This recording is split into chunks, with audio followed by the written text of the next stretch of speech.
The numbers with the two teams battling to a 2-2 tie. Even Big Red has turned a little goal with this one as Western has come back to tie this up, and the Western fans here in Murfreesboro.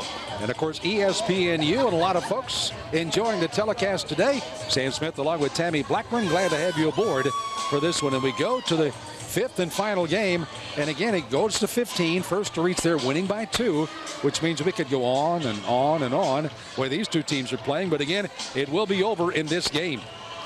It's all out automatic berth NCAA tournament to the winner of this match. There's a little 5-set history. Western Kentucky, third 5-set match of the season for Middle, the fifth 5-set match of the season. And really at this point in time you could ask yourself, well, who has the momentum in this game 5 right now? The momentum is going both ways. Both of these teams are fired up. It's a little chilly in here, the temperature, Sam. Yep. Both of these teams are hot. I noticed also in the 5 games that Middle Tennessee is unbeaten when they go to that 5th game. So we'll find out how as you take a look at Lyra. 24 kills on 54 attempts. A 35% hitting rate today for Lyra. Of course, 16 kills for Scott, 14 by Monasterola. Other side, 15 by Agabright, 14 by Wagner, 12 by Gideon, and 10 by Toller. 51 assists by Summerall for Middle Tennessee. 53 assists by Blotch. The numbers don't get much better than that. Western Kentucky beating Indiana in five games at Indiana, but losing to Illinois State at Illinois State. Well, this is it. We go to 15, and Middle Tennessee will have the honor of serving first. They're on their home floor, and back there is Megan Carter, the redshirt freshman, as she gets ready to serve this away out of Murfreesboro. As again, the teams are once again poised and ready to go.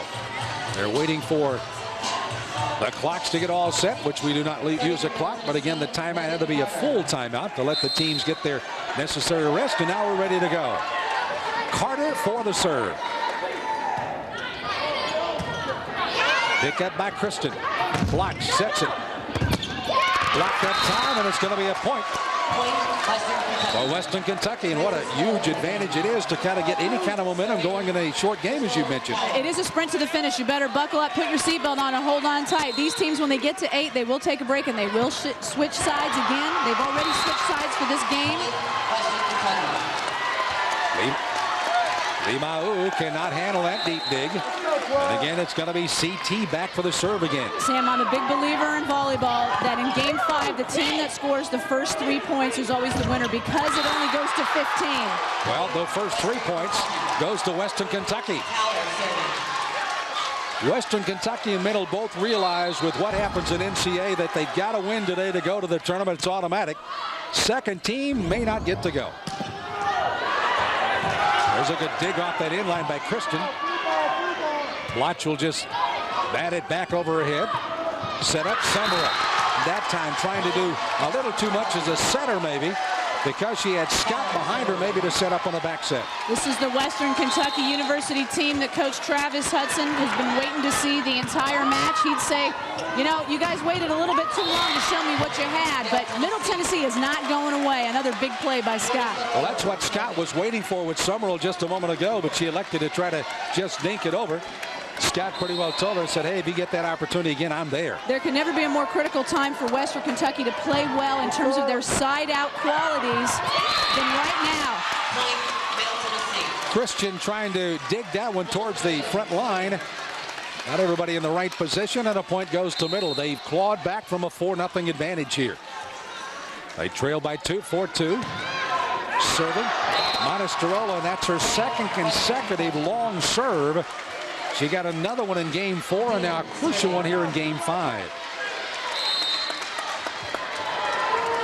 Too many unforced errors, especially in game 5. It's so critical. Ball handling errors, service errors. Lyra. Monasterola. Oh! She was just getting it back over the net on the third hit and got a little soft spot in that defense, and it's 5-3 now. As Matt Peck in Middle Tennessee trying to claw back on Travis Hudson in Western. This is what I was making the point about momentum. You know, Western Kentucky comes out in game 5. They set the tone real well, but Middle Tennessee making a big comeback. But how about Wagner on the left side?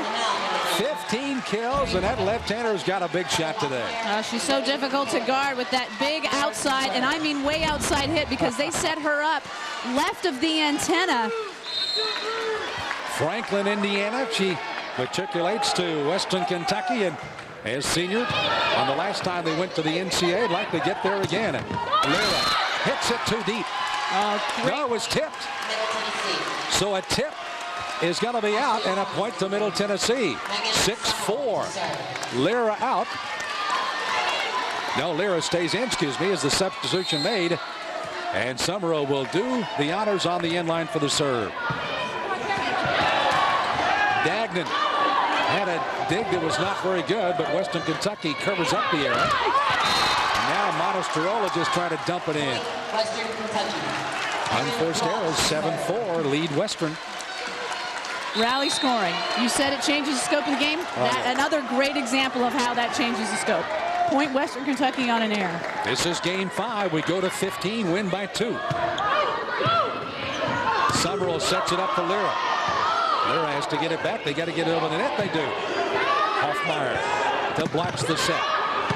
Agabright has it dug off the inline that time by Monasterola. And a big hit. This time it's point for Western. That one is too deep.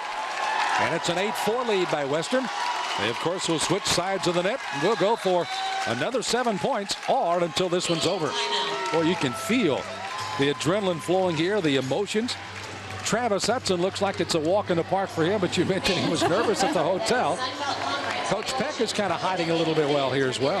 You know, I know both coaches were nervous, but I have to tell you, both coaches showed a huge sign of respect to this conference. And there you see 5th straight Sunbelt championship. Travis Hudson, he's been here.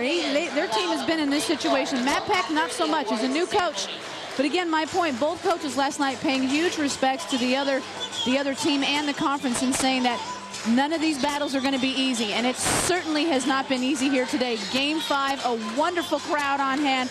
Tough fought battle. How many plays, great plays have we seen at the net, Sam? How many great plays in the back row have we seen? Exciting stuff. Yeah, It's all over.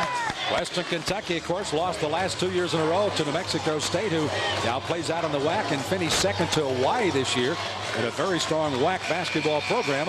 They had beaten New Mexico State in 2002, 3-2, to make it to the NCAA. So they're kind of happy New Mexico State is gone, but guess what? They got another tiger on the tail, and this one belongs to Middle Tennessee. What's at stake? An automatic berth, NCAA championship. Likely the only team that's going to get in is going to be the winner of this conference championship match. Unfortunately, that is for the Sunbelt Conference, but I think in the next, change. Yeah, it will change, and at-large bid is soon in the near future for the Sunbelt Conference. You know why it'll change, Tammy? Because of this game today. That's right. I really believe that. Lodge. Oh, serving error by the player of the year, a costly one. And now Middle Tennessee pulls within 3, 8-5. Lira will serve for Middle. Brazilian gets it deep. Agabright trying to get it across, and there's that blocking assist again. And another good play by the freshman Asbury, along with, I believe, Monasterola was over there on the block. Yep, she was. Good call, Sam. She's up there like she always is, making her presence known. 8-6. This one's going to be good.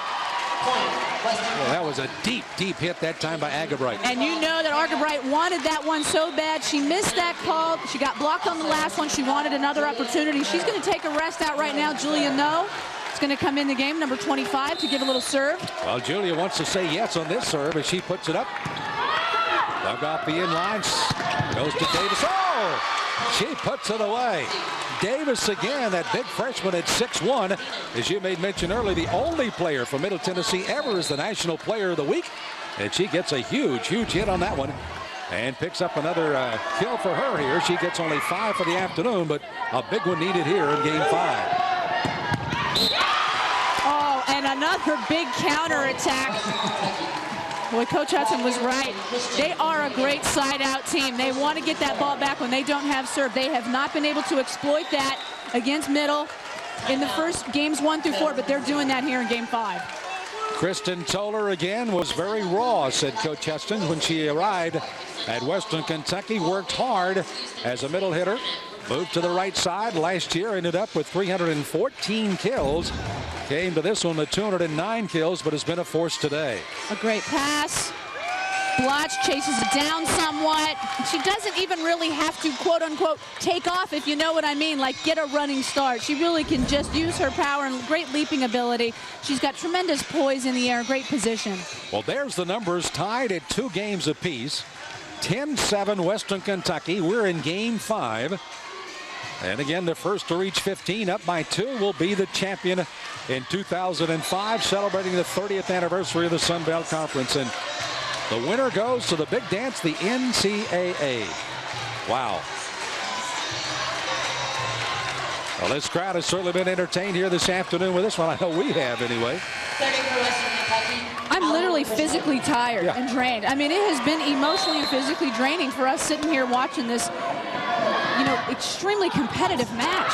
Allie Christian with a deep serve. Monasterola will get it to Adams, who just has to dump it in on the 3rd hit. Blotch with a back shot. And it's out. And there again is Toller getting another kill as she gets her 11th of the day.